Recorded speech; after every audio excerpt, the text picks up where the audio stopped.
Hi Braveheart, I'm here to demonstrate some easy 100 any reps. Did you know that your calves are called your second heart in some circles? I say that as if it was a circle you would know. But whether you know it or not, this little action right here, of course there are many variations on it, but it can do your body more good than you might think.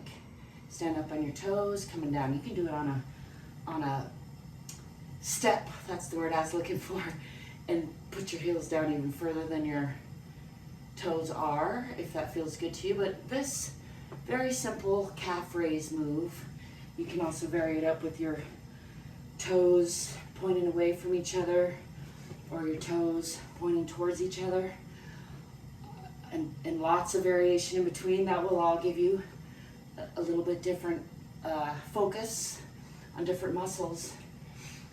But I use this sometimes as my 100 any reps because it's very easy. You can do it while you're talking or brushing your teeth or watching something in the microwave. There's really not an excuse not to do at least this.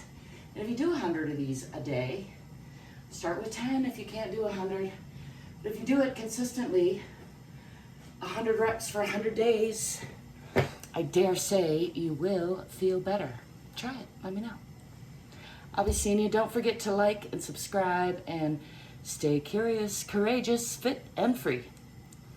Peace.